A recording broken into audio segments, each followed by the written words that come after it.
గంజాయి స్మగ్లింగ్ చేయడం కోసం 3 వాహనాల్లో కొండాపూర్ దగ్గర గంజాయిని విక్రయిస్తారనేసి తెలిసి ఎస్ఐ చంద్రమోహన్ ఈ ముఠా మీద దాడి చేసి 3 వెహికల్స్, తర్వాత ఒక 6.5 లక్షల వాల్యూ అయిన గంజాయి, కొన్ని ఫోన్లు, 40,000 క్యాష్ స్వాధీనం చేసుకోవడం జరిగింది.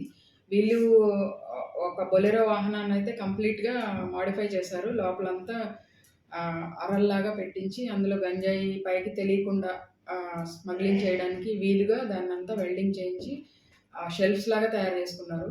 సో, ఈ 3 వెహికల్స్ తర్వాత గంజాయిని సీజ్ చేసి రూరల్ సీఐ శ్రీనివాస్, తర్వాత డీఎస్పీ గంగారెడ్డి గారి ఆధ్వర్యంలో ఈ కేసుని డిటెక్ట్ చేయడం జరిగింది. ఈ కేసుని చాలా చక్కగా చేసిన ఈ టీమ్ అంతటిని కూడా నేను అభినందిస్తూ ఉన్నాను.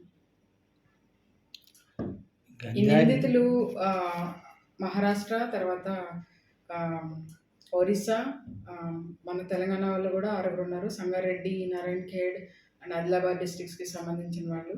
వీళ్ళొచ్చి ఇక్కడ ఆదిలాబాద్ నుంచి వచ్చే గంజాయి వాళ్ళు ఇక్కడ కలెక్ట్ చేసుకొని తీసుకెళ్ళి వాళ్ళు ఒరిస్సాలో అమ్మాలని వీళ్ళ ప్లాన్.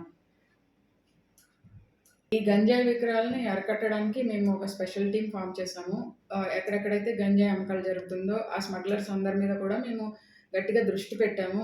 వాళ్ళు ఇట్లాంటి యువతని పాడు చేసే ఈ కార్యక్రమాలకి పాల్పడుతూ ఉంటే వాళ్ళ మీద చాలా కఠినమైన చర్యలు తీసుకోవడం జరుగుతుంది. కేసులు పెట్టడం జరుగుతుంది. వాళ్ళని ఎన్‌డీపీఎస్ యాక్ట్ ప్రకారం రిమాండ్ చేయడం జరుగుతుంది.